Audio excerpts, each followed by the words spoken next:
At times it's been pretty bleak. I wanted to give up. I think that sometimes I've not understood his needs. He has been in a place where nobody's been able to reach him and not been wanting to be reached. But he's my child and I absolutely adore him. I think me and him have got a really good relationship. I've read anything you need to know about autism, PDA, sensory processing and all of his different needs, and I just make it my mission to make sure that he's got a voice and heard, because actually I wouldn't be doing my job as a mum if I didn't make sure that he was loved and knew that he was amazing, because he really is.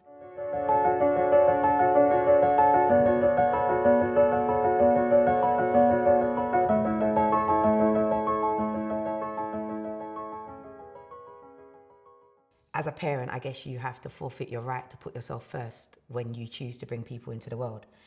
And I always tell myself that, but there is them days where I just feel really sorry for myself, like have a good cry, don't want to get out of the bed, and yeah, just feel really, really sad and just feel like, why have I been chosen this? There are them days, and there's been them months, because there's been times where I've had to go to court and tribunals, and you literally just leave there so deflated and just think like, what am I doing this for?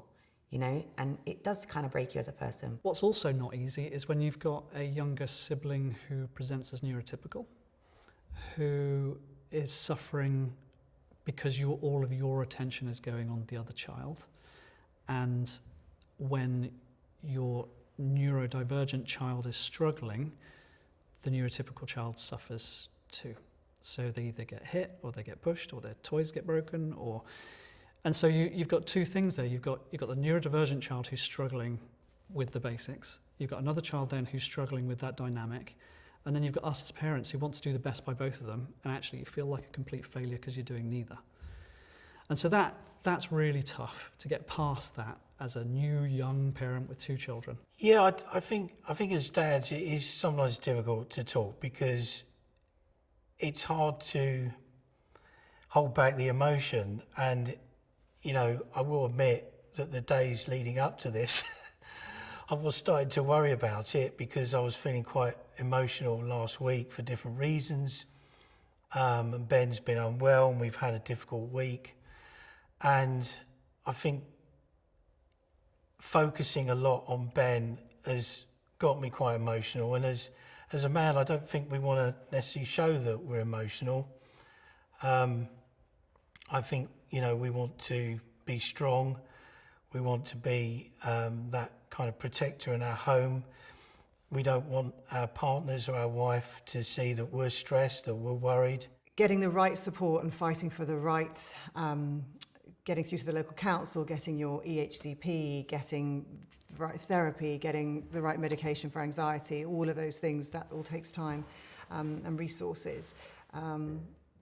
I think on a positive note, it's definitely made me a better person and a better parent, because you become a lot less judgmental and a lot more understanding and more aware of people's challenges. So I think it really has, and as a family, I think it has brought us closer. I really do.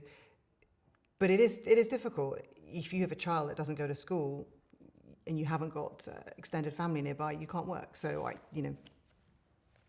there's that. The first thing I think is embrace their passions.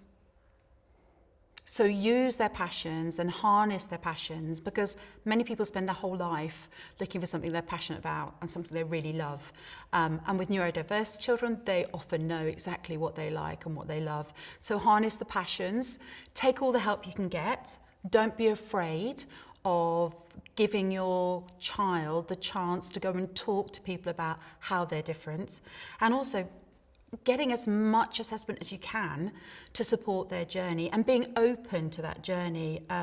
My three went very different paths. My son is now in fashion. My middle daughter is in the States in sport. And then my youngest is a fitness instructor.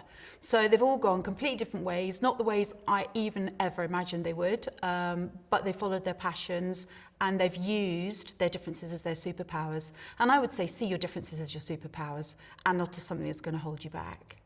You have to educate yourself, you have to go out there, you have to talk to other people, you have to see that actually you're not the worst parent in the world. And when your son sweeps all of the pasta sauce off the shelf in a supermarket because you've told him he's not allowed one, you have to deal with that with no emotion. And that's how you deal with autistic kids. It's discipline with no emotion. Everybody else around you is looking at you as if to say, well, are you not going to shout at him? Are you not going to tell him off? Are you not going to be a parent? You know, do your job. So everybody around you thinks you're useless. You think you're useless. You think that you're failing your children on a daily basis. I think a lot of people do separate, and it really hurts to hear that. When you hear that that happens and parents are on their own because a partner has walked away because they can't cope. And it is difficult at times.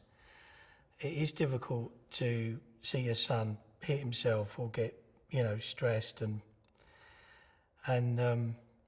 I think that's where it can come between you as a couple. And, you know, in our house, you know, we don't argue, we don't raise our voice, we keep a very calm house. But I think that question just touched a nerve because, you know, I don't feel I give enough, you know, focus to a wife. It's all about Ben. I will be honest and say that I've got a level of anxiety that I never had before because I'm aware of everything in the world in a way that they're not, you know, so I carry all the fear. But on the other hand, I feel like at this point, I can advocate and be an appointee for any one of my children because I know them that well. And yeah, I've had to make a lot of sacrifices. I can't work like everybody else. I can't do the things that everybody else does. But I am responsible for these 3 people, and they're my love, but they're also my work, and they're my greatest prize. So when I look at them, I know that actually I've done all right.